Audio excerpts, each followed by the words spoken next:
함께 공동체 가족 여러분 안녕하세요. 반갑습니다. 안녕하세요. 안녕하세요. 반갑습니다. 예, 반갑습니다. 오늘 함께 성도 이제 제 7강입니다. 마지막 시간인데요. 오늘은 아, 성도와 자연이라는 제목으로 함께 좀 공부해 보는 시간을 갖도록 하겠습니다. 오늘 강사님은 음, 김기중 목사님이신데요. 올해는 조금 일을 줄이시고 좀 쉬고 계시긴 하는데요. 우리 함께 공동체와 함께 나아가기 사역을 함께 하고 계셨고 이주민 사역 지금도 함께 열심히 돕고 계시죠.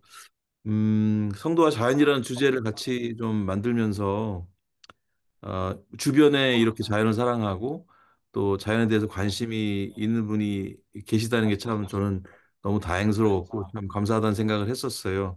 그냥 자연을 사랑하는 사람일 뿐 아니라 또 공부도 관련해서 많이 또 하신 분이기도 해요.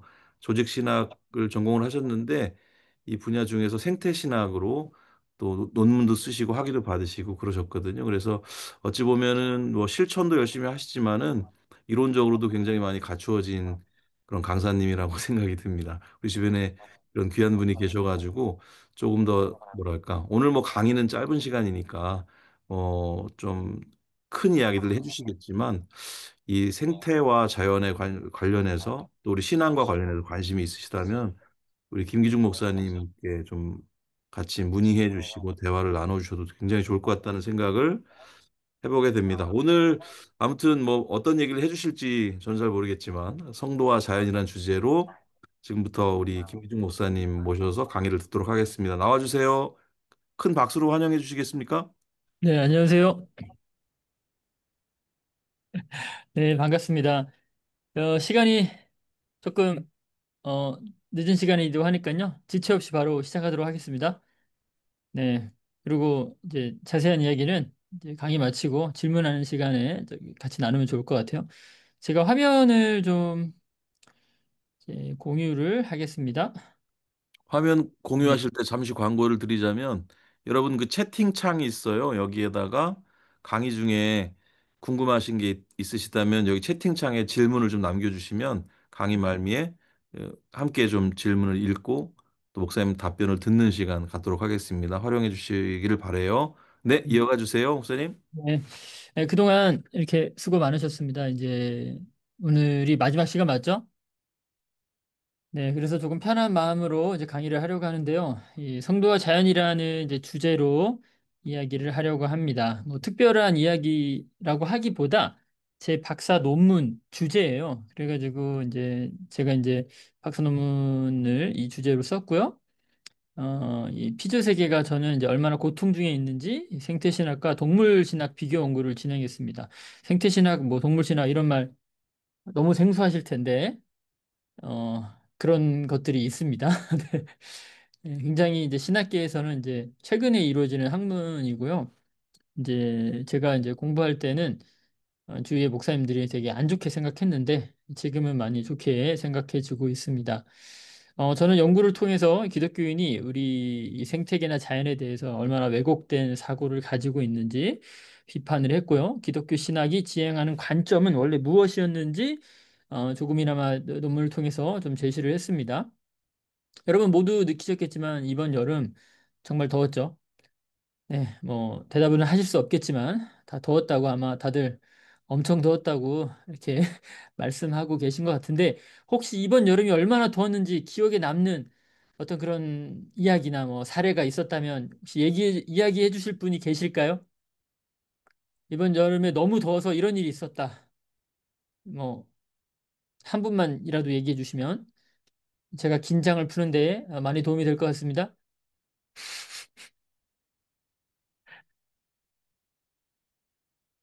없나요?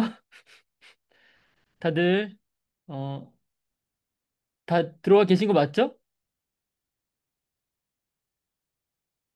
네. 얼굴을 보면 좋겠지만 다들 얼굴을 감추고 계셔서 그냥 진행하겠습니다. 어, 네, 제가 이번 여름에 그 산불 피해를 입은 영덕에 그 경북 산불이 우리나라 최악의 최대의 산불이었잖아요. 영덕의 빛과 소금 교회를 돕느라고 영덕을 제가 서너 번 다녀왔는데 이 영덕에 계신 이 최 목사님이 그 김수옥 목사님 음소거 해주셔야 됩니다. 음소거를 해주셔야 예, 소리가 네, 네 음소거 해주실 수 있으시겠어요? 네, 네, 음소거를 이렇게 버튼이 있거든요 밑에. 네, 감사합니다. 네, 제가 한 이 서너 번 다녀왔는데 그 최 목사님이 영덕에 13년 살면서 이렇게 더웠던 적이 없었다고 이렇게 혀를 내두르셨어요. 제가 이제 아프리카 학생들 데리고 영덕 수련회를 다녀왔는데 얼마나 더웠던지 제가 낮에는 아예 움직일 수가 없어서 오후 5시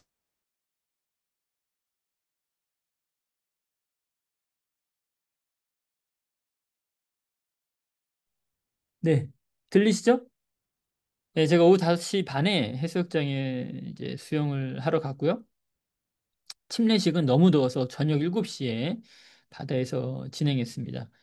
침례식을 저녁 7시에 하는 바람에 아름다운 영상은 찍을 수 있었지만 생각해 보면은 이 산불이 결코 우연히 일어난 게 아니었다는 사실을 다시 깨달았습니다. 이번 경북 산불이 여러분 아시다시피 서울 면적의 80%를 태웠습니다. 가늠하기 어려울 정도의 재난이었죠. 그런데 우리나라만 이제 그런 게 아닙니다. 우리나라만 그런 게 아니고요. 유럽은 이제 2025년 1월부터 8월까지 약 100만 헥타르 이상의 산림이 해소되었습니다. 다음 화면 보시면 얼마나 산불이 심각했는지 잘 나와 있고요. 우리나라 산불로 약 10만 헥타르가 손실되었는데 유럽은 우리나라의 10배가 손실된 상황입니다. 스페인은 한 해 딱 1년 만에 38만 헥타르가 불타서 이는 최근 평균의 6배에 해당한다고 하고요. 튀르키예도 기록적인 폭염과 강풍이 겹치면서요. 이즈미르 지역에 대형 산불이 발생했고 5만 명 이상이 대피했습니다. 남미도 마찬가지예요. 이 지도를 한번 보시면 18,500건 이상의 산불 발생지가 확인되었고요. 총 600만 헥타르 이상이 피해를 입었습니다. 어, 제 꿈이 이 파타고니아 산맥을 한번 가보는 게 저의 오랜 소망인데 이 파타고니아를 중심으로 엄청난 산불 피해가 있었습니다. 또 아마 미국 여행이나 미국에 살다 오신 분들 계실 것 같은데요. 미국도 산불이 어마어마했습니다. 2025년 7월에서 9월 사이에 발생한 이 로스앤젤레스 산불은 거의 뭐 50만 헥타르 이상이 손실되었고요. 85분이 사망하셨고 또 만 채 이상의 주택이 파괴됐고 경제적 피해만 150억 달러에 달하는 역대 최악의 산불이었습니다. 매년마다 역대 최악이라는 말이 등장하고 있습니다. 네, 그렇습니다. 이 기후변화는요, 가짜 뉴스가 아니라 인류가 직면하고 있는 가장 큰 위기입니다. 아마 이미 회복하기에는 좀 늦었는지도 몰라요. 그럼에도 아직 이 기후변화, 기후위기, 생태계 문제를 남일 보듯 하는 사람들이 꽤 많이 있어요. 제가 7년 전쯤에 박사 논문을 쓰고 있을 때 그때 당시 남아공에서 선교사로 활동하고 있었는데요. 이 선교 후원을 해주시던 목사님이 서울대학교 지리학과 출신이셨습니다. 그래서 아주 똑똑한 분이셨는데 제가 선교 보고차 한국에 왔다가 이 목사님과 같이 점심을 먹었어요. 근데 목사님이 저에게 제가 이런 문제로 연구를 하고 있다고 하니까 저한테 그런 조언을 해주셨습니다. 지금 하는 연구가 좋기는 하지만 기후 위기가 다소 과장된 걸 수 있다. 기후 변화는 지구 역사상 늘 있어 왔으니 너무 무서워하고 걱정할 필요는 없다라는 그런 말씀이셨습니다. 그 당시에는 얼추 맞는 말이기도 했지만요. 이 말은 반은 맞고 반은 틀립니다. 왜냐하면 여러분 지금 우리가 경험하고 있는 기후 변화는 지구 역사에 존재했던 그동안 지구 역사에서 존재했던 기후 변화와 엄연히 다릅니다. 지금 우리가 경험하고 있는 기후 변화는 전적으로 인류의 탓입니다. 그 전에 있었던 기후 변화는 자연 발생적이었는 것지 몰라도요. 지금의 기후 변화는 인류의 탐욕이 불러온 재앙입니다. 현생 인류가 더 많이 소유하려고, 더 많이 소비하려고, 더 많이 누리려고, 더 많이 먹고 마시고, 더 많이 입고, 더 편하게 지내려고 끝도 없이 탄소를 배출한 결과입니다. 그래서 저는 신학자로서 작금의 기후변화가 자연의 문제가 아니라 욕망의 문제라고 말하거든요. 우리 모두가 욕망에 취해서, 탐욕에 취해서 눈이 시뻘개졌기 때문입니다. 자본주의 체제 아래서 하나님이 아니라 물질 만능의 신을 열렬하게 숭배해 왔기 때문에 지금 이런 기후 변화, 기후 재앙이 일어나고 있다고 생각을 합니다. 사실 여러분 지금 기후 이 위기 기후 변화에서 탄소 배출이 가장 문제잖아요. 근데 탄소를 가장 많이 배출하는 사람들이 누구냐면요. 바로 가장 부유한 사람들입니다. 지금 이제 표 보이시죠? 표를 보시면 전 세계에서 가장 부유한 1%가 소비 활동으로 배출한 이산화탄소 양은 전 세계 배출량의 15%를 차지하고요. 상위 10%의 이산화탄소 배출량은 전 세계 배출량의 절반을 차지하고 있습니다. 거의 50%를 상위 10%가 배출하고 있어요. 반면 하위 50%가 소비 활동으로 인해 배출한 이산화탄소량은 전 세계 배출량의 고작 7%에 불과합니다. 우리 길승 목사님 그렇게 부자가 아니시니까 나는 그렇게 에, 잘못한 게 없어라고 말할 수 있지만 자동차가 있고요. 자가가 있으면 부자입니다. 전 세계 이 가난 비율에 의하면요. 근데 목사님 자동차가 없으니까 저는 자가, 자동차가 있습니다. 자가도 없어요. 아, 그래요? 자가도 없어요. 저는 부자입니다. 저는 차가 두 대나 있고요. 잘 살고 있습니다. 근데 뭐 우스갯소리지만요. 지금 이 기후변화가 불평등과 아주 깊은 연관이 있다는 게 바로 문제입니다. 이 부유한 이들의 소비 방식과 정치적 영향력이 온실가스를 많이 배출하고 또 아이러니하게도 그 피해를 고스란히 받는 사람들은 이산화탄소를 가장 많이 배출하는 사람들이 아니라 온실가스를 거의 배출하지 않는 가난한 국가의 사람들입니다. 그리고 이 기후위기를 막을 힘은 사실 부유한 사람들이 더 많이 가지고 있잖아요.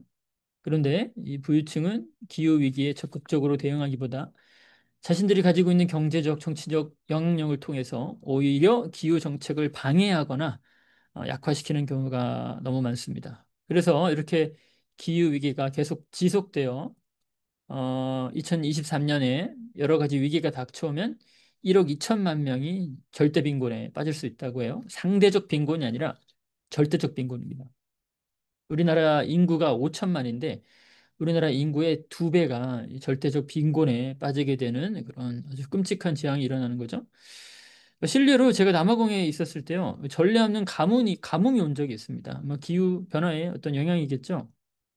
요즘 같은 시대에 여러분 가뭄이라니 좀 아이러니할 수 있지만요, 기후 변화로 정말 어마어마한 남아공 땅이 크거든요. 그 어마어마한 댐이 다 말라버렸습니다. 지금 이 사진이 보는 사진이 이제 남아공에 제가 살던 집 근처의 댐이에요. 그래서 단수가 됐습니다. 사람들이 물을 막 사재기하고 마트에 물이 하나도 없어서 그야말로 대재앙이었습니다. 그래서 저랑 와이프도 세숫대야의 물을 받아서 이 물을 가지고 머리 감고 샤워하고 뭐 순차적으로 둘이 같이 물을 나눠 썼던 기억이 있어요. 그런데 그때 무슨 일이 있었냐면요. 이 남아공이 세계에서 가장 불평등한 국가 중 하나거든요. 그러니까 이 전 세계의 어떤 불평등 지수를 남아공에 딱 그대로 모아놓으면 얼마나 세계가 불평등한지 쉽게 눈으로 볼 수 있습니다. 이 사진 보시면 제가 살던 집 근처 동네예요. 제가 이 오른쪽에 안 살고요. 사진을 보시면 왼쪽에 살았습니다. 오른쪽에 살면 하루 만에 강도가 들어가지고 위험하거든요. 그래서 예, 이 사진을 보시면 왼쪽은 백인이 사는 동네고요. 오른쪽은 이제 흑인들이 사는 그런 빈민촌입니다. 물론 사진도 조금 끔찍하지만 그때 당시 무슨 일이 있었냐면요. 이 백인들은 뭐 집집마다 수영도 있고 수영장도 있고 마당도 있잖아요. 그러니까 업체를 불러서 마당에 지하수를 파기 시작했어요. 단수가 되니까. 집집마다 한 300만 원 정도 내면은 이 조그만 호스를 이렇게 굴을 파가지고 쉽게 지하수를 끌어올릴 수 있습니다. 그래서 왼쪽에 사는 이제 백인 이제 동네 사람들은 너도 나도 지하수를 파고 흑인 분들은 급수차만 기다리고 있는 거예요. 줄을 서서. 이게 여기가 이제 그 오른쪽 사진을 확대한 모습이거든요. 그냥 그야말로 판자촌, 끝없이 펼쳐진 이제 판자촌 같은 곳이에요. 거기서 이분들은 그 수차가 오기만을 기다리고 한쪽은 자기만 살겠다고 이제 지하수를 파고 있는 거죠. 제가 이때 이 경험을 통해서 앞으로 이런 위기가 왔을 때 남아공은 극복하기가 어렵겠다는 생각이 들었습니다. 그렇죠? 왜냐하면 자신들만 이렇게 배부르게 자신들만 이렇게 문제없이 살아가면요. 이 반대쪽에 있는 이 흑인분들이 끔찍한 생각을 합니다. 끔찍한 생각이 무엇이냐면 내가 폭력을 써더라도 저 사람들의 부를 뺏어야겠다라는 그런 극단적인 생각을 하게 되거든요. 그런데 어떤 위기가 찾아왔을 때 우리가 그 위기를 같이 이겨내잖아요. 그러면 여러분 그 기억이 오래도록 남아서 다음 위기가 찾아왔을 때 이겨낼 힘이 되어줄 겁니다. 실제로 우리 정뱅이 마을이 그런 사례였잖아요. 정뱅이 마을도 그 새 이제 수해가 왔을 때 마을 주민분들이 힘을 모아서 그 위기를 극복했던 아주 좋은 저는 이렇게 사례라고 생각이 됩니다. 지사님께서 너무 수고하셨지만 그런 기억은 아마 그 마을을 더 끈끈하게 하고 다른 위기가 왔을 때 이겨낼 힘을 줄 거라고 생각이 됩니다. 그래서 저는 이 지금의 기후위기를 극복하는 데 있어서 가장 중요한 능력 중 하나가 바로 공감 능력, 바로 감수성이라는 생각을 합니다. 이 길 건너편의 이웃이 마실 물이 없어서 고통 중에 있을 때 지하에서 올라오는 물을 펑펑 쓸 것이 아니라 같이 나눌 수 있는 연민의 마음, 그 감수성이 중요하다고 생각합니다. 그런데 문제는 성도인 우리 그리스도인들이 이 생태계가 파괴되고 수많은 동물들이 기본적 권리도 누리지 못하며 착취를 당하고 또 수많은 동식물들이 하나님이 창조하신 동식물들이 멸종하고 있는데 또 우리의 이웃들이 기후변화로 기후 난민이 되고 있는 상황인데 우리가 아무런 관심을 가지지 않고 이 문제가 얼마나 중요한 문제인지 인식조차 하지 못하고 있다는 겁니다. 고작 이 문제가 인간에게 돌아올 것 같으니까 그제서야 뭐라도 해야 하는 거 아니냐라는 말이 나오고 있는 중입니다. 심각한 상황인데 여전히 개인 구원과 교회의 성장에 몰두한 나머지 이 사회의 일들은 변두리 문제라고 생각하고 있습니다. 이런 문제는 하나님의 관심이 아니라고 생각하고 있어요. 그러나 우리의 착각입니다. 성서의 하나님은 이런 문제에 대해서요, 아주 지대한 관심을 가지고 계십니다. 욕망에 빠져든 우리가 관심이 없는 것뿐이죠. 그래서 기후위기는 단순히 그냥 어떤 자연의 위기가 아니라 바로 신앙의 위기입니다. 그렇기에 기후위기는 바로 회심의 문제라고 저는 말합니다. 우리가 회개하지 않으면, 우리의 삶의 태도를 바꾸지 않으면 기후변화는 막을 수 없습니다. 우리가 회개하지 않으면, 회심하지 않으면 이 땅에서 죽어가는 수많은 생명들을 건질 방법이 없습니다. 그래서 우리의 왜곡된 신앙을 먼저 바로 잡아야 합니다. 그것이 바로 생태신학과 동물신학이 추구하는 방향이라고 할 수 있습니다. 그렇다면 우리 어디서부터 이제 바로 잡아야 할까? 오늘 시간이 짧으니까요. 저는 두 가지만 이야기하려고 합니다. 자, 먼저는 인간 중심주의를 탈피해야 한다는 것이고요. 두 번째는 창조 신앙을 회복해야 한다는 겁니다. 자, 이 말이 어렵지 않습니다. 인간 중심주의를 탈피하고 창조 신앙을 회복해야 한다. 먼저 인간 중심주의를 탈피한다는 말이 무슨 말인지 한번 살펴보도록 하겠습니다. 잘 보이시죠? 화면? 손으로 동그라미 해주시면 바로 하겠습니다. 1960년에 문화인류학자 린 화이트라는 유명한 역사학자분이 짧은 소논문을 발표했어요.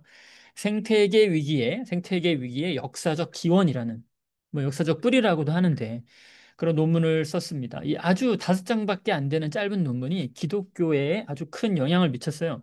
그 이유는 지금 현재 생태 위기의 주된 원인이 유대교와 그 유대교의 흐름을 이어받은 기독교라고 주장했기 때문입니다. 기독교가 창세기 1장 28절에 나오는 자연에 대한 정복 명령을 아무 거리낌 없이 받아들였으며 이런 기독교 안의 인간 중심주의적 사고가 생태 위기의 근본 원인이라고 주장을 했습니다.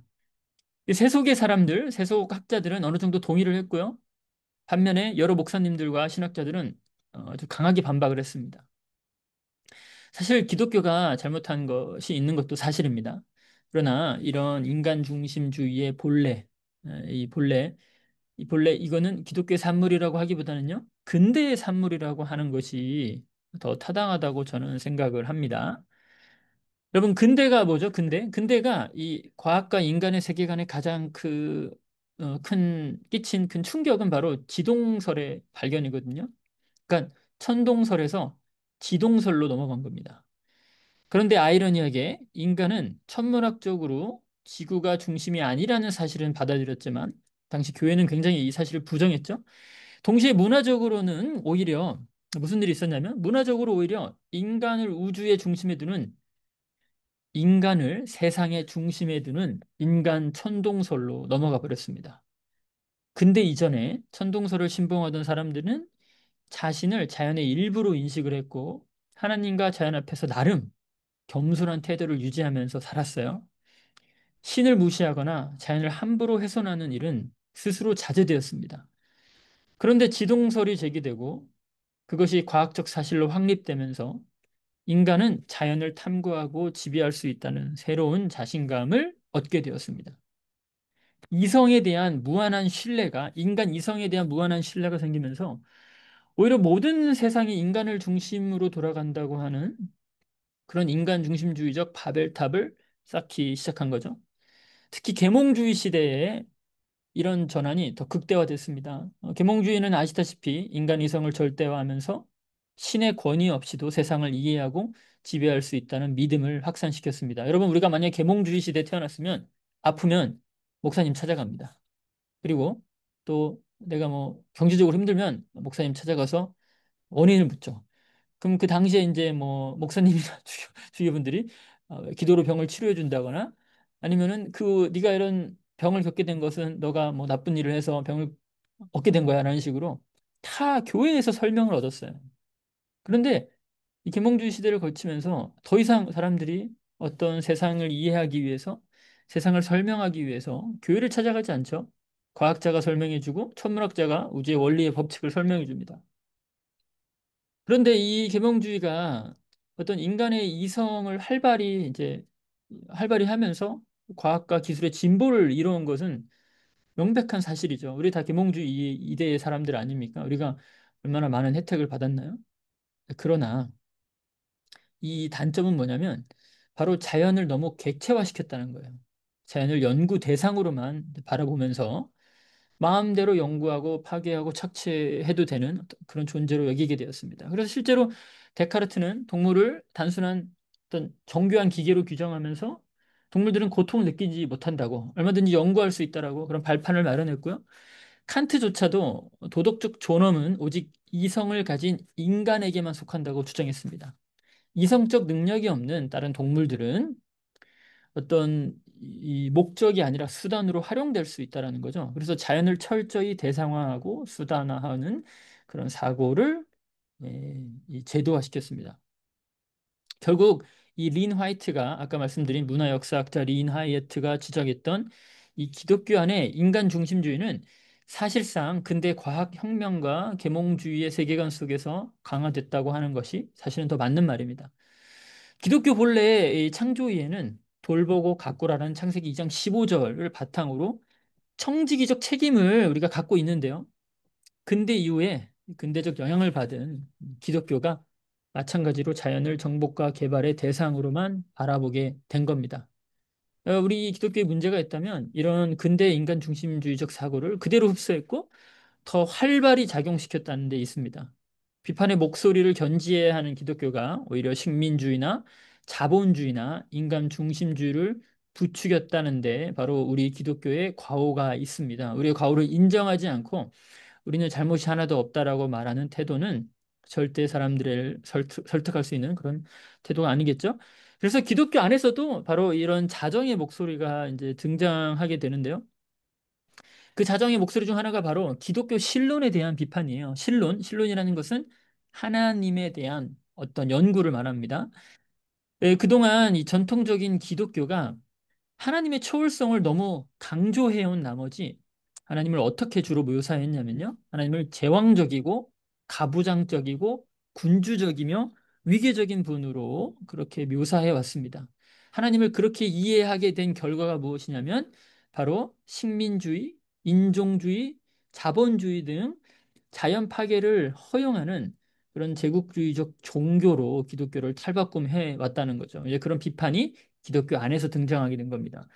대표적으로 몰트만이라는 아주 저명한 신학자, 지금은 서거하셨지만 한국에 많이 방한하셨거든요. 이 몰트만이 서양의 기독교가 가톨릭이든 뭐 개신교든 상관없이 오랜 시간 동안 하나님의 절대적인 이해를 강조함으로써 하나님과 세상을 멀리 분리시켜버리고 인간도 자연으로부터 분리시키는 이원론적 사고를 강화시켰다고 주장했습니다. 사실 이렇게 하나님의 무한함 또는 하나님의 전능성, 하나님의 절대성 등 이 하나님의 속성을 강조하게 된 이유는 사실 중세의 스콜라주의 신학의 영향이 지대합니다. 오늘 신학 공부를 안 해보신 분들, 안 하신 분들은 듣는 용어들이 너무 다 처음일 수 있어요. 어려운 말이 아닙니다. 근데 이게 중세 시대 때 가장 번성했던 신학이 스콜라 신학입니다. 스콜라 신학은 어려운 말이 아니라 하나님을 기술하기 위해서 인간이 공유하지 못하는 하나님과 인간이 공유되지 못하는 그런 하나님의 속성을 나열하는 방식으로 신학을 설명해 왔는데 이 중에 가장 많이 사용한 방법이 부정의 길이에요. 이 부정의 길이라는 말이 무엇이냐면 이건 하나님이 아니야. 뭐 유한한 건 하나님이 아니야. 감정을 느끼고 막 감정에 휘달리는 건 하나님이 아니야. 라는 식으로 이건 하나님이 아니야, 아니야 하는 식으로 하나님의 절대적 속성을 아주 유추해서 그 속성들을 자세하고 기술하는 그런 방식이었습니다. 그러니까 하나님은 뭐 무소불위하시고 하나님은 전지전능하시고 하나님은 감정을 느끼지 않고 하나님은 고통을 느끼지 않고 이런 방식으로 하나님의 속성을 기술하는 것이 중세 시대의 어떤 신학적 방법이었어요. 근데 이 방식에 큰 문제가 있었습니다. 뭐냐면 하나님의 초월성을 너무 강조한 나머지 성서의 하나님이 어떤 분인지를 놓쳤다는 사실입니다. 여러분, 성서의 하나님은 아브라함, 이삭, 야곱의 하나님이죠. 이 말의 뜻이 무엇이냐면요. 하나님은 우리와 관계를 맺으시는 분이라는 겁니다. 하나님이 저 멀리 떨어져 계신 분이 아니라 우리를 찾아오시고 심지어 인간이 되신 그런 우리와 함께 내재하시는 하나님이라는 사실이에요. 성서의 하나님은 그 성서는 하나님을 관계적인 분으로 묘사한다는 겁니다. 그 성서는 하나님의 속성을 나열하는 책이 아니에요. 하나님이 얼마나 우리와 친밀한지, 하나님이 얼마나 사랑이 많은지, 하나님이 얼마나 애정이 깊으신지를 아주 잘 서술하는 책이라고 할 수 있습니다. 그래서 이 중세 시대의 스콜라주의 신학은 이 삼위일체 하나님과 전혀 무관하게 하나님을 서술하는 데 집중을 했습니다. 그 결과 하나님이 어 뭔가 독립적이고 군주적이고 남성적인 하나님의 이미지로 이어졌고 이 세상과 너무 멀리 떨어져 버린 나머지 인간하고는 아주 가끔 관계를 맺고요. 또 인간에게 이 세상의 무자비한 착취와 학대를 허용하시는 분으로 묘사된다는 겁니다. 왜냐하면 우리가 하나님을 너무 군주적으로 이해하면 이 하나님이 세상을 지배적이고 권위적인 방식으로 다스리는 그런 분으로 이해가 되고 인간 또한 그렇게 해도 된다고 생각하게 되는 거죠. 이런 어떤 기독교 안에의 비판적 사고가 등장하면서 이 현대 신학자들은 하나님의 어떤 신론, 하나님을 기술할 때 어떤 이런 속성을 강조하기보다는 하나님이 얼마나 우리를 사랑하시는지, 또 하나님이 우리와 얼마나 친밀한지 이제 그런 성서의 묘사들을 많이 찾아내서 현재 설명을 많이 하고 있는 상황입니다. 어쨌든 오늘 이 첫 번째 이야기에서 인간 중심주의적 세계관은 기독교적 세계관이 아니라는 점을 우리가 기억할 필요가 있습니다. 그렇다면 우리 기독교의 세계관은 무엇인가요? 우리 표를 보듯이 표를 보시면 알 수 있습니다. 기독교의 세계관은요. 인간 중심주의적 세계관이 아니라 바로 신중심주의적 세계관을 가지고 있습니다. 아마 뭐 생물학자나 생태학자들은 생명 중심주의라는 어떤 사고를 가지고 있을 수 있어요. 그러나 우리 기독교인들은 삼위일체 하나님이 이 우주의 중심임을 믿는 사람들입니다. 그리고 이 삼위일체 하나님은 넘치는 사랑 가운데 존재하는 분이시고 또 기독교는 그 사랑이 흘러넘쳐서, 그러니까 삼위일체 하나님의 사랑이 흘러넘쳐서 이 세상이 창조되었다라고 주장을 합니다.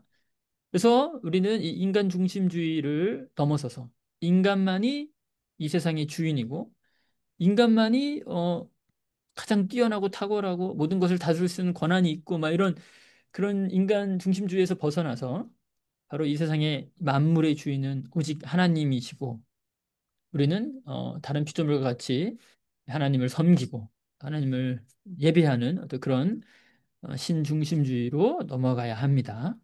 자, 그렇다면 이제 두 번째는요. 바로 우리 기독교인들이 이 창조 신앙을 회복해야 합니다. 제가 말하는 거는 창조 과학이 아니고요. 창조 신앙입니다.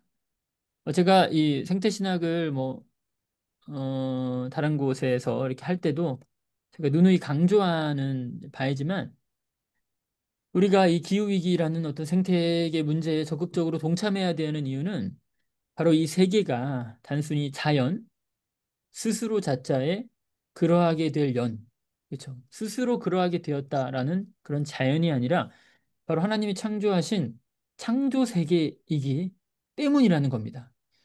이 창조 신앙이 흐려질 때 우리는 이 세계가 인간을 위해 존재한다고 착각하게 됩니다. 인간이 마음대로 이 세상을 파괴하고 착취해도 된다고 착각하게 됩니다. 하나님이 이 세상의 주인이 아니라 우리가 이 세상의 주인이라고 떵떵거리며 살아가게 됩니다. 그러나 성경은 말하죠. 에스겔서 28장 2절은 이렇게 말합니다. 주 여호와께서 이같이 말씀하시되 내 마음이 교만하여 말하기를 나는 신이라 내가 하나님의 자리 곧 바다 가운데 앉아 있다 하도다. 내 마음이 하나님의 마음 같은 채할지라도 너는 사람이요 신이 아니거늘. 우리는 신이 아니라 여러분 우리는 철저히 피조물이에요. 우리는 100년을 넘기 힘듭니다. 우리는 너무 유한한 존재입니다. 그런데 이 세상을 보시면요. 마치 자신이 하나님인 것처럼 신 컴플렉스에 빠져서 사는 사람들이 너무나 많습니다. 하나님은 인간만을 위해서 이 세상을 창조한 것이 아니라는 사실을 우리가 기억해야 합니다. 인간만을 위해 이 세상을 지었다는 생각은 기독교의 관점과 한참이나 멀어진 생각입니다. 여러분 한번 성서를 들여다보시면요. 이 창세기 1장부터 들여다보시면 하나님은 이 천지를 창조하시면서 모든 만물을 긍정하시고 모든 피조물을 보시며 보기 좋았다고 말씀하세요. 인간만 보기 좋았다고 하신 것이 아니라 하늘에 나는 새, 바다의 새, 동물, 그렇죠? 그 점을 창세기 1장부터 강조하고 있죠. 하나님이 무려 7번이나 보시기에 좋았다라고 강조하십니다. 그래서 창세기 1장은 이 하나님이 자신이 지은 그 모든 피조물을 보시고 음, 보기 좋았다고 아름답고 또 경탄하는 것이 그 하나님의 진실한 애정과 또 사랑이 느껴지는 바로 구절이 창세기 1장이라고 할 수 있습니다. 또 하나님이 창조하셨고 하나님이 이 세상을 만드셨기에 이 모든 생명은 그 자체로 선한 속성을 지닌다고 할 수 있습니다. 선한 속성을 지닌다는 말이 도덕적으로 이 모든 만물이 착하다는 의미는 아닙니다. 이 어떤 옛날에는 예전 신학에서는 이 원죄를 너무 강조를 많이 했어요. 원죄. 그러니까 태초에 아담과 하와가 죄를 지었다. 근데 현대 신학자들은 원죄보다 원복이 앞선다라고 많이 주장합니다. 그러니까 오리지널 신이 먼저가 아니라 오리지널 블레싱이 먼저라는 거예요. 하나님이 원래 세상에 복을 듬뿍 내려주셨다는 겁니다. 그런 의미에서 이 창조 세계는요. 어떤 내재적 선함을 가지고 있습니다. 그러니까 하나님이 귀하게 여기고 아끼기 때문에 모든 생명이 내재적 가치를 지니고 있다라는 뜻입니다. 이 세속 철학자들인 뭐 공리주의 철학자 벤담 그리고 또 칸트 그리고 또 뭐 피터 싱어나 현대 철학자 중에 탐 레건 같은 이런 철학자들은 이 철학적 개념에 의존해서 모든 생명이 어떤 내재적 가치를 지니고 있다고 주장한 바가 있어요. 내재적 가치라는 것은 누구도 훼손할 수 없는 그런 본질적 가치가 있다라고 말하는 거죠. 그래서 이런 철학자들이 공언한 바가 이제 현대 철학에서는 아주 지대합니다. 그래서 우리가 뭐 생물이나 동물을 좀 다른 방향으로 이렇게 바라보게 됐죠. 그런데 기독교 신학도 이와 비슷하게 조금은 다른 주장을 하는데요. 바로 현대 신학자들은 하나님이 지은 모든 생명들이 내재적 가치가 있는데 그 가치가 있는 이유는 바로 하나님이 그 가치를 부여했기 때문이라고 주장합니다.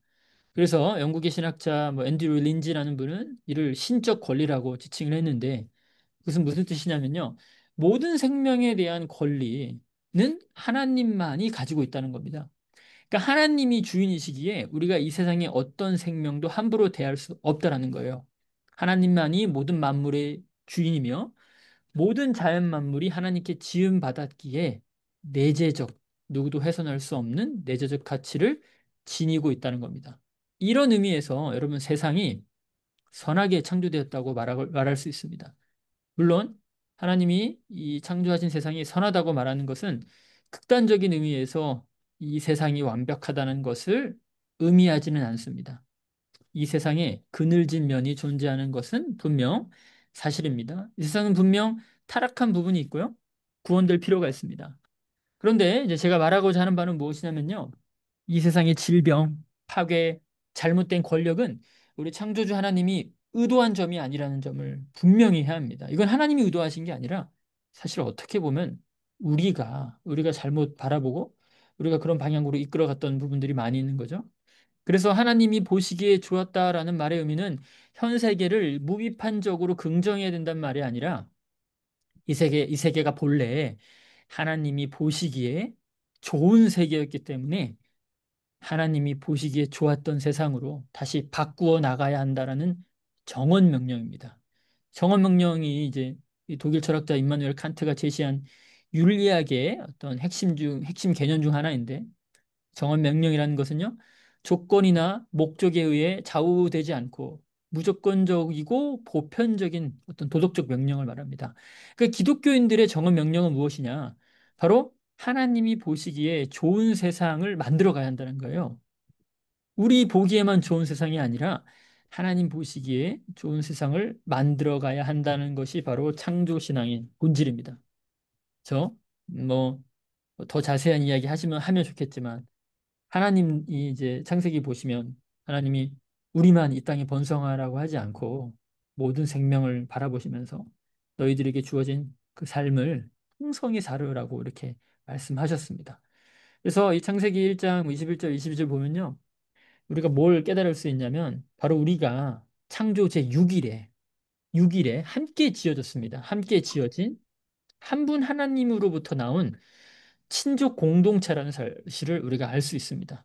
우리가 이 지구라는 땅이 위해서 다른 피조물과 함께 살아야 할 저는 이거를 공동 운명 공동체라고 말합니다. 사실 그런 이야기가 성경에 많이 나와요. 여러분 노아의 홍수 이후에 하나님이 언약을 맺으시잖아요, 인간하고. 근데 하나님이 인간하고만 언약을 맺지 않았습니다. 성경을 잘 보시면 하나님이 모든 피조물과 같이 언약을 맺었어요. 그러니까 하나님이 내가 너희를 사랑해, 내가 너희를 긍정해, 내가 너희를 반드시 회복시킬 거야라고 했던 그 하나님의 언약이 인간에게만 있는 것이 아니라 모든 피조물과 언약을 맺었다라는 겁니다. 그래서 이스라엘 백성들만 언약 공동체가 아니라 모든 피조물이 하나님과의 언약 공동체라는 사실은 우리가 그냥 무심코 넘어갈 이야기가 아닙니다. 이 전통적인 신학은 인간과 비인간 동물들 사이의 차이점을 강조했지만 사실 성경의 많은 구절들이 상호 의존성, 일체성을 강조한다고 많이 그렇게 신학자들이 주장하고 있습니다. 그리고 창세기 2장 15절을 통해서 우리가 우리의 동료 피조물들을 가꾸고 돌보고 지켜야 한다는 사실을 그것이 바로 이 인간에게 주어진 최초의 사명이라는 사실을 우리가 깨달을 수 있습니다. 인간에게 주어진 하나님이 부여한 최초의 사명은요, 지구 끝까지 가서 교회를 세우라는 것이 아니라 사실 이 세상을 잘 돌보라는 겁니다. 우리가 그 사역을 잘 감당하기 위해서 교회가 필요한 것이지 교회를 세우기 위해서 세상을 파괴해야 한다는 의미가 아닙니다. 주객이 전도되는 순간 여러분 교회는 악에게 봉사할 수도 있습니다. 교회가 그런 점을 조심해야 됩니다. 교회는요 세상을 섬기기 위해 존재하지 세상으로부터 섬김받기 위해 존재하지 않습니다. 물론 오늘 제가 이제 두 가지 이야기를 했는데요. 인간 중심주의를 탈피하고 창조 신앙을 회복하려는 이 두 가지 주제가 너무 거대 담론처럼 들릴 수 있습니다. 그래서 제가 오늘 이제 수업을 마무리 아직 시간이 남아 있죠? 네. 그래서 우리 삶에서 실제적으로 실천할 수 있는 이 우리 삶에서 실체적으로 훈련할 수 있는 두 가지 태도를 언급하고 제가 오늘 강의를 이제 마무리하려고 합니다. 만약에 누군가가 저에게 이 기후위기 시대에 기독교인들에게 가장 필요한 덕목이 무엇이냐라고 물어본다면 저는 언제나 첫 번째 경탄하는 능력이라고 말하고요. 두 번째는 상상력의 회복이라고 말합니다. 이 두 가지 덕목을 우리가 우리 삶에서 끊임없이 훈련해 나가야 한다라고 저는 그렇게 생각합니다. 여러분 성경은 여러분 무슨 책이냐면요. 성경은 제 말이 좀 빠른가요, 목사님? 아니면 괜찮은가요? 네. 성경은 경이감과 바로 상상력의 보고입니다. 여러분, 이 경이감, 경탄하다 이 말의 뜻이 무엇이냐면요. 어, 이거 제가 찍은 사진이에요. 사진 괜찮죠? 예. 저희 집 앞에서 찍은 사진입니다. 저희 집 앞에요. 그러니까 저희 집 앞이죠. 제가 이제 송림마을 5단지 사는데 매일 새들이 퇴근을 해요. 정해진 시간에. 제가 그 새들이 퇴근하는 시간에 저희 집 이 하늘 위를 경로가 이렇게 그 경로거든요. 그래서 그 아파트 사이로 새들이 이렇게 퇴근을 합니다. 근데 제가 이 장면을 보는 게 제 낙이에요. 낙. 얼마나 아름답냐면 새들이 3, 3, 5 모여서 이렇게 퇴근을 하는데 정말 너무 경이롭습니다. 어떻게 이렇게 새들도 퇴근을 하는지 보면 참 놀라워요. 그 여러분 경이감이란 경탄하다. 뭐 경이감 이게 무슨 뜻이냐면요. 여러분 그리스도인들은 이 하나님의 아름다움에 취해서 사는 사람이라고 저는 믿어요. 그리고 하나님의 영광이라는 이 말, 하나님께 영광, 하나님께 영광이라는 말의 본래 의미는 하나님의 아름다움에 취하다라는 의미입니다. 하나님이 창조하신 세상에 아름다움에 취했던 이들이 시편을 썼고 또 욥기도 썼고 많은 책들을 썼죠. 그 아름다움에 취할 때 여러분 우리는 하나님께 감사와 찬송을 올려드리게 됩니다. 그래서 이 우리 기독교인들에게 필요한 태도가 있다면 그것은 바로 이 자연 만물, 하나님이 지으신 자연 만물을 우연이 아닌 진실로 아름다워하고 기뻐하는 것입니다. 이런 말을 이제 두 글자로 줄여서 경탄이라고 하죠. 현대인들은 여러분 멋진 자동차, 좋은 핸드폰, 이쁜 연예인, 잘생긴 연예인, 화려한 건축물, 미술 작품 이런 걸 보고 놀라워할 줄은 아는데 이 작은 꽃을 보고 놀라워할 줄 아는 자세가 현저히 결여되어 있습니다. 여러분, 이 경탄하는 사람은 인간이 세상의 주인이 아니라 이 피조물 가운데 한 존재임을 깨닫게 됩니다. 그렇죠? 여러분, 우리가 하늘을 보고 바다를 보고 또 숲을 보고 꽃을 보다 보면은 내가 얼마나 이 자연이 얼마나 신기하다라는 것을 깨달을 수 있어요. 그 누구도 이렇게 아름다운 자연을 절대 만들어낼 수 없다라는 사실을 깨닫게 됩니다. 그래서 하나님이 지으신 식물, 뭐 곤충, 동물, 바다, 산을 보면서 경탄할 줄 모른다면 사실 그 어떤 것을 가져다 주어도 그 사람은 만족할 수 없을 겁니다. 기뻐할 줄 모르고 감사할 줄 모르는 사람은 여러분 사실 교만한 사람입니다. 하지만 작은 꽃을 통해서도 우리가 기뻐할 수 있다면, 우리가 경탄할 수 있다면 우리는 가진 것이 많이 없어도 영원을 누리며 살아갈 수 있습니다. 그래서 시편 8편도 말하죠. 주의 손가락으로 만드신 주의 하늘과 주께서 베풀어 주신 달과 별들을 내가 보니 사람이 무엇이기에 주께서 그를 생각하시며 인자가 무엇이기에 주께서 그를 돌보시나이까. 이런 아름다운 여러분 시를 쓴 거는요. 하나님이 지으신 창조 세계를 보면서 경탄했기 때문입니다. 그래서 우리가 하나님의 창조물을 보며 경탄할 때 우리는 겸손해질 수밖에 없고요. 또 하나님의 무한한 사랑이 우리를 감싸고 있다는 본질을 깨달을 수 있습니다. 그리고 여러분 경탄하는 사람은 바로 하나님 지으신 이 세계를 통해서 하나님을 만날 수 있는 사람입니다. 그래서 로마서 1장 20절도 말하죠. 창세로부터 그의 보이지 아니하는 것들 곧 그의 영원하신 능력과 신성이 그가 만드신 만물에 분명히 보여 알려졌다. 여러분 하나님을 만나는 방법은 사실 교회 안에만 있는 것이 아닙니다. 하나님을 만나는 방법은요, 교회 밖에 더 많이 있어요. 아니, 원래 교회는 세상 안에 있는 겁니다. 그리고 세상은요, 하나님 손 안에 있습니다. 그렇다면 하나님이 자신을 계시하는 방법은요, 무궁무진합니다. 하나님이 자신을 드러내고 하나님이 우리를 만나주시는 사건이 교회 안에서만 일어난다고 생각하는 것은요, 큰 착각입니다. 모세도 마찬가지죠. 불타는 떨기나루를 통해서 하나님을 만나지 않았습니까? 욥도 그렇죠. 폭풍 속에서 주를 배웠잖아요. 예수님도 하늘에 나는 새를 보며 하나님을 묵상하고 하나님의 사랑을 다시 느낍니다. 그래서 이 하나님의 손길을 보면서 경탄하는 사람은 하나님을 만날 수밖에 없다. 그렇게 생각을 합니다. 그리고 경탄하는 것은요, 자연을 파괴하지 않고 돌보아야 한다는 생태적 회심, 이 생태적 윤리로 우리를 이끕니다. 피조세계를 단순한 자원으로 보는 것이 아니라 이 피조세계를 형제, 자매와 같은 그런 관점으로 바라보게 하는 전환을 우리에게 가져다 줍니다. 그래서 이런 어, 프란치스코 성인이 그 태양을 형제로 불렀고요. 달을 자매로 불렀죠. 그리고 가비오의 늑대를 회심시키고 새들을 향해서 설교하고 이제 그런 아주 놀라운 이런 기독교 역사에서 아주 좋은 선례를 남긴 그런 성인입니다.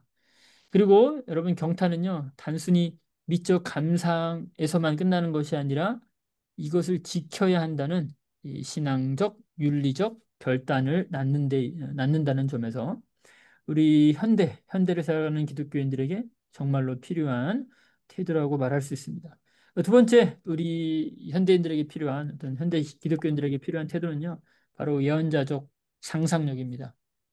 여러분, 기독교인들은요, 상상력을 잃지 말아야 합니다. 상상력을 잃지 말아야 한다는 의미는요, 무언가를 창의적으로 생각해야 한다는 것만을 의미하지 않습니다. 이 성서에서 상상력이란 바로 소망을 의미하는데요. 이 소망은 단순히 장밋빛 미래를 상상하는 것이 아닙니다. 이 월터 브루그만이라는 아주 위대한 신학자가 있습니다. 이분이 예언자적 상상력이라는 책을 썼는데요. 이 책에서 예언자란 어떤 존재인지를 설명합니다.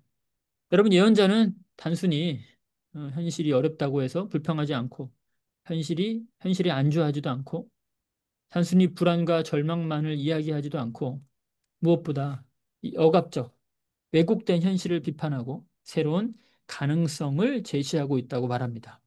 그러니까 우리가 성서에서 보았던 그 수많은 예언자들이 이렇게 살았다는 거죠. 예언자적 상상력은 기회를 일깨워서 다른 세상을 보게 하고 정의와 평화의 대안의 삶을 살게 한다는 겁니다. 예를 들어 쉽게 설명을 하면 구약 시대의 예언자들은 이 억압적, 착취적 제국의 논리를 비판했습니다. 예수님도 물론 로마 제국의 논리에 저항을 하셨죠. 그러나 그 당시 대부분의 사람들은 그 억압과 착취로부터 이제 벗어날 길이 없다고 생각을 했고요. 제국이 주는 이득을 취하면서 사는 것이 옳다고 생각했습니다. 실제로 그 이득은 아주 극소수의 사람들에게만 돌아갔음에도 불구하고 그렇게 행동을 한 거죠. 자, 그런데 이제 예언자들은 그런 제국이 제시하는 논리에 저항하고 하나님이 꿈꾸는 그런 삶을 살아가려고 노력했던 사람들입니다. 그렇다면 오늘날 이 제국적 현실은 무엇이냐? 그것은 바로 끝없는 성장을 추구하는 것, 끝없는 소비를 추구하는 것, 화석 연료를 의존하는 어떤 생태계적 파괴라고 할 수 있습니다. 교회와 사회가 이미 이런 성전 의식처럼 이 체제에 안주하고 무분별한 개발과 이윤 추구를 당연시 해왔습니다. 교회가 얼마나 이렇게 자신들이 성장하기 위해서 이제 무분별한 성장을 많이 꿈꿔왔습니까? 그러나 예언자적 상상력은요, 이 길이 옳지 못하라는 것을 선포하고 기후 위기가 단순히 환경 문제가 아니라 우상 숭배적 체제의 산물임을 드러냅니다. 그리고 예언자는 단순히 절망만을 말하지 않고 두려움만을 제시하지 않고 새로운 가능성을 제시합니다. 그래서 기후위기 앞에서 예언자적 상상력을 가진 사람은 하나님이 주신 창조 세계의 회복을 꿈꾸고요. 단순한 환경 보호가 아니라 정의로운 생태의 전환을 꿈꾸게 됩니다. 예언자적 상상력은 부한 나라와 가난한 나라가 함께 살 수 있는 경제 구조를 상상하고 개인을 위한 영성이 아니라 창조를 돌보는 영성으로 전환하고 소비주의적 삶이 아니라 소박한 삶, 나눔의 삶, 즉 공동체적 삶을 꿈꾸게 합니다. 월터 브리그만이 말하는 것은요. 상상력은 사람들을 새로운 현실로 우리를 초대한다는 겁니다. 이제 이게 바로 기독교인의 삶이죠.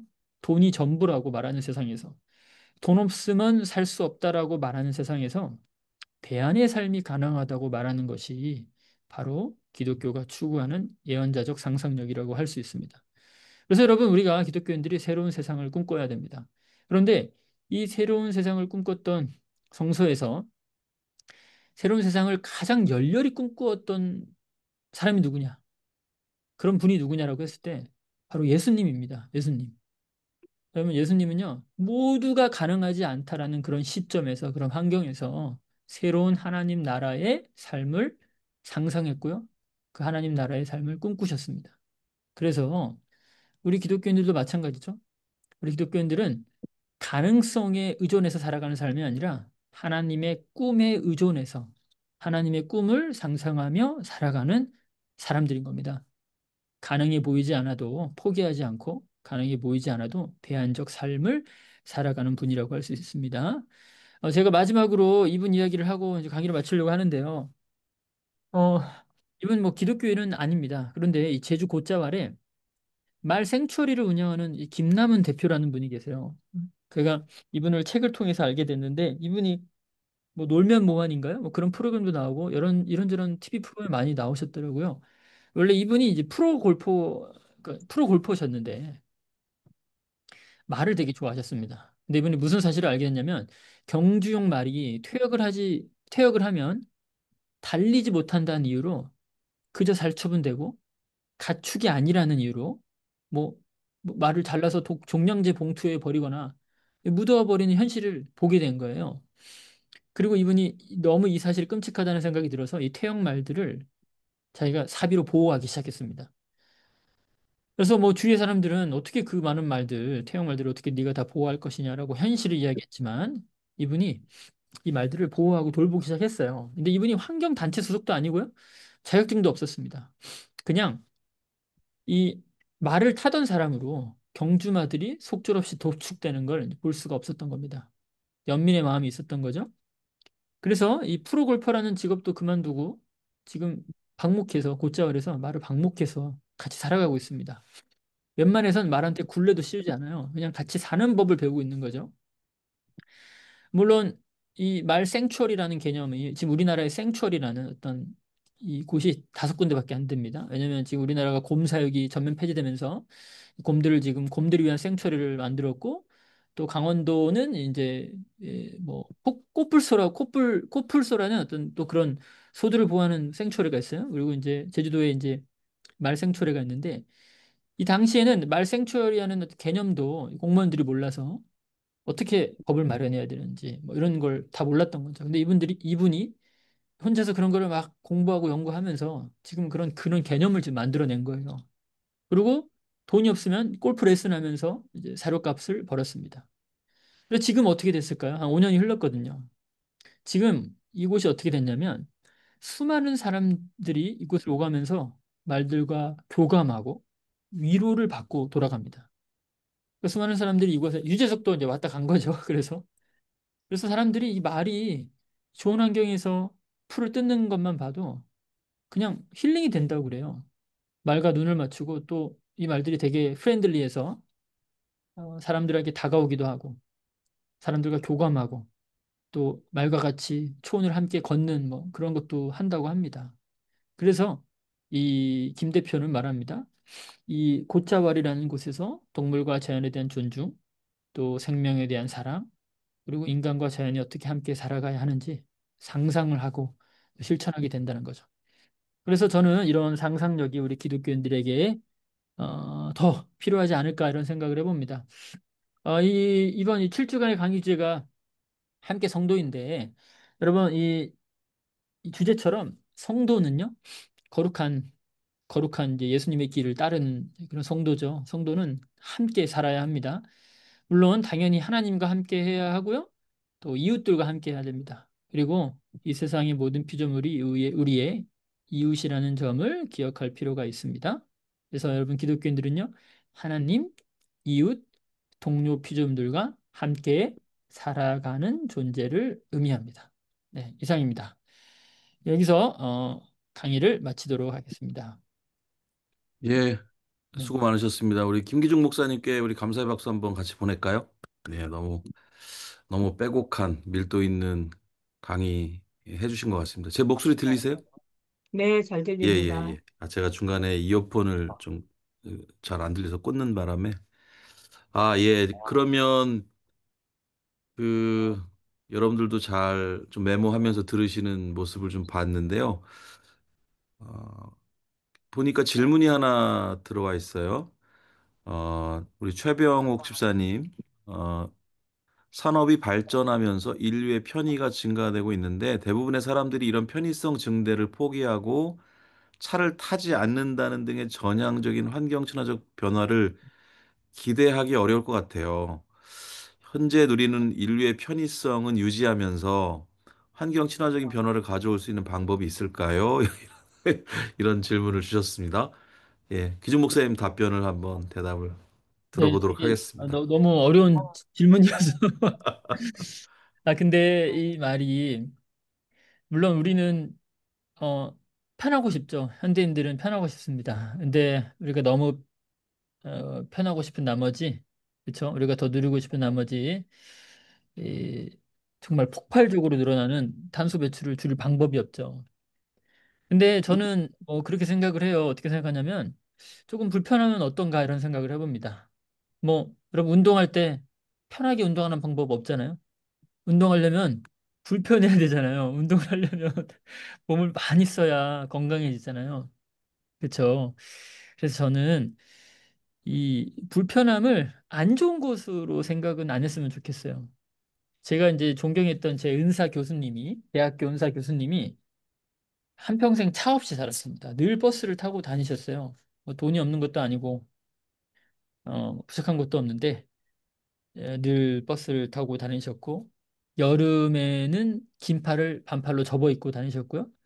그리고 또 성경 말씀 인용하시면서 옷장에 옷이 세 벌, 네 벌 이상 있으면 그 기독교인 아니라고 저한테 그렇게 그런 목사 되지 말라고 했습니다. 근데 지금 제 옷장에 옷이 차고 넘칩니다. 나에게 필요하지 않은 것들이 많이 있는데, 근데 저는 물론 이제 그런 방법이 있으면 좋겠지만 우리가 기술 개발, 요즘 AI가 문제가 너무 빨리 기술이 개발되고 있다는 거잖아요. 근데 AI 개발이 왜 이렇게 빨라지고 속도를 늦출 수 없냐면 AI를 더 편하게 이용하려고 하기 때문이거든요. 그래서 이 이제 뭐 유발 하라리도 얼마 전에 한국에 갔지만 유발 하라리가 강조한 건 제발 좀 개발 속도를 좀 늦춰야 된다 이렇게 말을 하고 하는데 저 전적으로 공감합니다. 그래서 좀 불편하더라도 가끔은 자전거 타고 회사도 출근해 보시고 가끔은 엘리베이터 안 타고 걸어 올라가기도 하고 가끔은 해외여행 가고 싶어도 국내 여행으로 전환을 한다거나 이런 방식을 모든 실천해야 된다고 저는 생각합니다. 예전에는요, 이런 말 하면은, 아, 그거 해서 뭐 도움 되겠어? 이런 말들이 많았어요. 그리고 그 말이 사실이었습니다. 그거 효과 없어요. 뭐 플라스틱 빨대 줄여봤자 바다에 뭐 그물이 다 더 쓰레기가 많지 뭐. 이게 무슨 효과가 있나요? 그 말이 맞거든요. 틀 말이 아닌데 그거는요, 10년 전 이야기입니다. 지금은요, 기후변화나 위기 속도가 너무 빨라서요, 뭐든 다 시도해야 됩니다. 그리고 작은 것 하나라도 시도하는 사람한테 함부로, 너 그거에서 뭐해? 효과 없어. 이렇게 말하시면 안 돼요. 그 사람이 때로는 조금 위선적이게 보일지라도요, 그 사람이 하는 작은 실천을 무조건 칭찬해 주셔야 됩니다. 전 세계가 함께 동참해야 되는 문제지, 조금 뭐, 그거 한다고 뭐, 너 뭐 이렇게 무슨, 뭐, 멋부리냐, 이런 식으로 바라보지 않았으면 좋겠습니다. 네. 네, 감사합니다. 좋은 답이 되었으면 싶고요. 관련돼서 같은 질문 같은데 우리 한아름 전도사님 같으신데 기후 위기를 위해서 목사님이 실천하고 있는 방법이 있다면요. 그러니까 쉽게 얘기하면 너는 뭐 하냐? 약간 이런 질문일 수도 있을 것 네. 같은데. 아주 좋은 질문입니다. 저는 지금 뭐 대표적으로 저는 활동을 좀 많이 합니다. 저는 지금 이제 그리스도인 동물권 저기 조직위원회로 활동도 하고 있고 또 보문산 개발 좀 우리나라 케이블카를 너도 나도 케이블카를 전 세계 이게 우리나라 전국 곳곳에 설치하고 있잖아요. 또 케이블카 설치가요. 근데 대부분 다 적자입니다. 적자. 이게 여러분 시 예산 가지고 이게 시 예산 가지고 여러분이 내는 세금으로 케이블카 만드는 건데요. 다 적자예요. 대부분. 이게 이윤 남는 데가 거의 없습니다. 그런데도 이 시에서 포퓰리즘 같은 정책이죠. 자기가 이제 어떤 업적을 남기기 위해서 시장님들이 많이 실천하고 있는데 뭐 이런 뭐 개발을 반대하는 거기서 예배도 드리고 그렇게 해요. 그래서 그런 활동가들을 지원하기도 하고 또 인식 전환을 하는 게 제가 아무래도 그 기후 위기를 위해서 가장 많이 하는 실천이라고 생각이 듭니다. 그 사람들이 갖고 있는 왜곡된 생각을 좀 전환시키고 이곳에 관심 갖게 하고 또 법안을 마련할 수 있도록 목소리를 내고 뭐 그런 활동을 하고 있는 거죠. 그래서 지금은 저는 뭐 성공회는 개신교입니다. 성공회 주교님들하고 또 연대도 하고 있고 그리고 또 뭐 장로교나 다른 교단의 목사님들과도 이 문제를 가지고 같이 이제 이야기 나누고 토론하고 책도 읽고 교제하고 있고요. 그리고 또 제 개인적으로 실천하는 방식은 사실은 제가 자전거 타는 걸 되게 좋아해요. 그래서 틈만 하면 웬만하면 이제 자전거 타거나 또 요즘은 그 지하철 저는 다자녀를 가진 아빠라 지하철이 공짜입니다. 그래서 좀 지하철 좀 대중교통도 이용하려고 하고 뭐 여러 가지 방법을 통해서 실천하려고 하고 있습니다. 근데 제가 이제 여러분에게 드리는 조언은 자신만의 방법을 잘 찾으시면 좋겠다. 정말 검색만 하면 얼마든지 방법이 있거든요. 뭐 자신만의 방법을 잘 찾으시고 그 방법을 하는 것을 적극 다른 사람이 그런 실천할 때 적극 칭찬해 주시고 같이 격려해서 같이 힘을 모아야지 절대 개인이 해결할 수 있는 문제는 아니라고 생각합니다. 네. 네. 이어서 우리 이성애 집사님 질문 주셨는데 창조 신앙의 회복을 위해서 성도 개인이나 교회가 실천해야 하는 사안이나 방법은 어떤 것이 있을까요? 하고 이어서 우리 한아름 전사님 또 노력하겠습니다. 예, 이렇게 주셨는데 이건 질문은 아니고 예, 이런 것들을 플렉스테리언 7월 29일부터 3개월 실천하려고 하고 계신다고요? 예, 아주 멋진 어떤 실천이신 것 같습니다. 하여튼 이런 탄력적 채식주의, 예, 예. 하여튼 뭐든 자그마한 것들, 자기가 할 수 있는 것들 직접 목사님 말씀하신 대로 자신만의 것을 찾아가시는 그런 모습인 것 같아서 좋아 보이고요. 감사합니다. 우리 이성애 집사님 질문, 창조신앙의 회복을 위해서 그럼 어떤 것을 할 수 있을지에 대해서 좀 말씀해 주시면 감사하겠습니다. 네, 뭐, 사실, 교회는 공동체잖아요, 공동체. 공동체라는 것은 저는 엄청 큰 힘이 있다라고 생각을 하거든요. 사실 개인이 할 때 지치고 어떻게 해야 될지 잘 모르는 경우가 있는데, 공동체가 함께 이 문제에 관심을 가지고 같이 고민하고 같이 책도 읽고 여러 가지 같이 방법을 찾을 때 집단 지성이라고 하잖아요. 그래서 같이 방법을 찾을 방법이 무조건 있다고 생각을 합니다. 근데 물론 요즘 한국교회 입장은 이 담임 목사님이 어떤 생각을 갖고 있냐에 따라 너무 교회 방향이 급격히 달라지니까 목사님의 개인의 어떤 리더십이 중요하기도 하죠. 그런데 더 이상 한 개인의 리더십에 좌지우지되는 교회가 있어서는 안 됩니다. 그건 독재예요, 독재. 제가 아까 또 말씀드렸지만 하나님은 절대 세상을 독재하시는 분이 아니라 인간과 피조물과 같이 세상을 가꾸어 가시는 분이거든요. 하나님은 강압적인 분이 아니라 하나님은 설득적인 분입니다. 하나님은 단 한 번도 우리를 강압적으로 무엇을 바꾸거나 명령한 적이 성서에서는 거의 등장하지 않아요. 하나님은 끝까지 기다려 주시고 끝까지 설득하고 또 하나님은 정말 사랑과 인내로 우리를 탈바꿈해 가시거든요. 그래서 우리 기독교인들도 그런 태도가 좀 필요하지 않나 생각을 합니다. 뭐 저는 그래요. 아까도 말씀드렸지만 뭐 실천할 방법은 정말 무궁무진하거든요. 일단은 뭐 플라스틱 줄이는 방법도 있겠고 또 우리 교회 보면 화장실에 휴지가 정말 막 세 장씩 팍팍 쓰는 사람들 있잖아요. 저 그럴 때마다 좀 마음이 아픕니다. 한 장씩 쓰자. 한 장씩 씁시다. 조금 내 물건 아니라고 막 그렇게 낭비하지 말고. 그리고 막 우리 스태프들도 막 너무 에어컨 막 팡팡 트는데 좀 적당히 좀 틀고. 너무 막 무슨 얼음골 같아요. 얼음골. 어떤 방 들어가면 근데 잔소리 한다고 혼나거든요.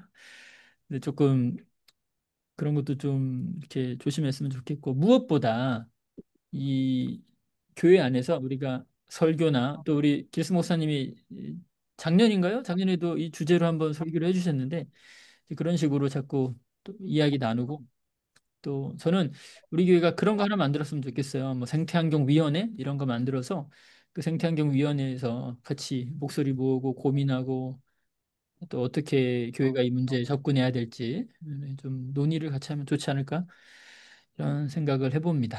실제로 제가 아는 어떤 청주의 쌍샘 자연교회라고 있는데요. 쌍샘 자연교회는 교회에 네 가지 분과가 있어요. 그래서 뭐 사회문화선교회, 생태환경위원회 이런 식으로 네 가지 분과가 있어서 다 위원장님들이 계시고, 그 위원장님들이 주도적으로 그런 일들을 합니다. 사회선교를 어떻게 할지, 생태 회복이나 어떤 이런 것들을 교회에서 어떻게 실천할지, 그리고 또 나머지 두 개는 제 기억이 안 나는데, 그런 식의 접근을 좀 해봐도 좋지 않을까? 네, 생각을 해봅니다. 예, 정말 네. 고맙습니다. 질문도 나름 풍성하고 대답도 너무 의미 있는 대답들 주셔서 감사하고 제 경험을 조금 말씀드리면은 제가 뭐 몇 주 전에 우리 교회 이제 중보기도회 있잖아요. 금요일 날 하는 거. 그래서 인도를 했었는데 이제 기도 제목들을 여러 가지 나누고 기도를 했어요. 근데 우리들 자신을 위해서 또 주변을 위해서 뭐 교회를 위해서 뭐 세상을 위해서 뭐 기도 여러 가지 할 때 어떤 그런 뜨거움들이 이렇게 있고 또 어떤 우리의 마음이 있고 그런데 제가 이런 생태 우리 자연 지구 우리가 가꿔야 될 우리 환경에 대해서 같이 기도하자는 얘기를 할 때 이게 굉장히 뻑뻑하더라고요, 느낌이. 이 주제가 너무 감성적인 주제가 아니다. 그리고 이 기도하시는 분들도 약간 그 어떤 그 뜨거움에서 갑자기 이렇게 빠져나오시는 듯한 느낌? 마치 야, 이거 약간 그래서 이게 정말 필요한 기도 제목인데 이게 우리 가슴을 두드리지 않는구나라는 생각을 제가 조금 사실 조금 했어요. 그리고 저도 사실 마찬가지였고 그래서 사실 아까 우리 이성애 집사님도 창조신앙의 회복을 위해서 뭘 해야 될까요라는 그런 질문이 굉장히 의미 있는 질문인 것 같고 다만 그게 우리의 어떤 뭐 신앙, 성경 공부라든지 어떤 신앙의 태도 이런 것이 바뀌는 것보다는 그냥 사실 창조 신앙의 회복은 우리 일상의 회복과 연결이 되어 있지 않나 하는 생각이 들어가지고 언젠가 우리가 지구를 위해서 기도할 때 마음 뜨거워지는 그런 어떤 예 그런 일들이 좀 있었으면 좋겠다 그런 생각을 좀 해보게 됩니다. 아무튼 예 시간이 조금 더 이제 한 시간 넘어가긴 했는데요. 지난 7번의 강의 다 너무 좋았던 것 같고, 강사님들도 최선을 다해서 준비해 주셔서, 성도가 함께 배워야 할 일상의 지식들, 그 올여름에 아주 알차게 배운 기간이었던 것 같습니다. 우리 뭐 휴강 2주 합해가지고 9주간 이렇게 진행을 하게 됐는데, 너무너무 감사드리고요. 또 오늘 우리 기중 목사님도 사실 제가 너무 감사한 게, 어, 그냥 가벼운 얘기들 쭉쭉 해주셔도 괜찮았을 수 있는데 너무 강의가 너무 정리가 잘 된 강의를 해주셔가지고 사실 기후 얘기로 출발했지만 너무 뭐랄까 우리가 생각해야 될 중요한 좀 주제들 건드려 주신 것 같아요. 인간 중심주의, 창조신앙의 회복에 대한 이야기도 너무 의미 있는 얘기라고 생각이 들었고 경탄과 경의를 회복해야 되고 예언자적 상상력도 회복해야 되고 이런 이야기들은 그런 표현들보다도 실제 너무너무 중요한 의미를 지닌다라고 생각을 하게 됩니다. 하여튼 오늘 강의 들으신 우리부터 예, 이런 삶의 방향으로 좀 돌아서고 회복하는 예, 그런 좀 실천들이 있으면 좋겠다는 생각이 듭니다. 아무튼 이렇게 우리 이제 종강을 하게 되고요.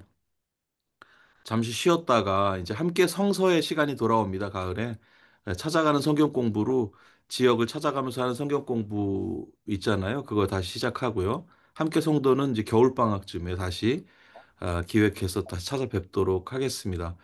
지난 9주간 열심히 또 참여해 주셔서 감사하고요. 오늘 이렇게 좀 마무리했으면 좋겠는데, 오늘은 우리 김기중 목사님 한번 기도해 주시면 어떨까요?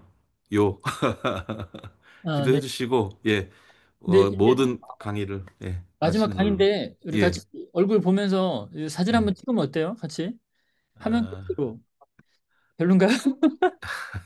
화면 네. 한번 다들 켜주시면 너무 좋고요. 얼굴이 안 예, 보이니까 네 너무 예, 아쉬운데. 그러시죠. 네, 예, 네. 예. 제가 화면 캡처를 하겠습니다. 여러분 화면 다 켜주시면 가능하신 분만 켜주시면 반갑게 손 흔들면서 우리 마무리할까요? 네. 예. 다른 분들 다 먹히시나요? 네. 부끄러우셔가지고. 예, 예. 반가운 얼굴들 예. 속출하고 있네요. 조금 더 끌어올리시죠. 네. 두 분만 더 기다리겠습니다. 목사님, 우리 길수 목사님 예. 수고하셨는데, 저 너무, 한 거 없어요. 강의 잘 해주셨으니까 묻어간 거죠, 뭐 그냥. 네, 그러면 예, 이제 두 분 더 예. 들어왔으니까 제가 손흔 들어주시면 캡처할게요. 이거 길수 목사님한테 보내드리겠습니다. 네, 네, 됐습니다. 자, 기도하겠습니다. 네, 하나님 감사합니다. 그동안 성도가 어떻게 함께 살아가야 되는지, 어, 이 많은 분들의 지혜와 강의를 통해서 저희를 이렇게 또 선한 길로 이번 방학을 잘 이겨낼 수 있도록 도와주셔서 하나님 감사합니다. 우리 길승 목사님 항상 이렇게 좋은 방향으로 성도님들과 같이 공부하고 또 기도하고 이런 귀한 시간 만들어 가시는데 하나님께서 더 지혜 주시고 또 이런 모임이 더 풍성해질 수 있도록 하나님 인도해 주시옵소서. 하나님 저희가 줌으로 이렇게 오랜 기간 동안 만났지만 또 그 가운데 하나님께서 하나님의 성령이 역사하셨을 거라고 믿습니다. 우리가 삶을 살아가면서 그동안 배운 것들이 알게 모르게 적재적소에서 떠오르게 하시고 또 그런 귀한 배움들을 우리 삶에서 실천하며 살아가는 그런 귀한 그리스도인들이 될 수 있도록 주님 붙들어 주시옵소서. 감사드리며 아멘. 예수님의 이름으로 기도드렸습니다. 아멘. 네. 네. 예, 지난 9주간 정말 감사했습니다. 그러면 이렇게 인사하고요. 수고하셨습니다, 목사님. 예, 또 곧 교회에서 다시 뵙도록 하겠습니다. 네. 감사했어요. 잘 들어가세요. 좋은 저녁 되세요. 감사합니다.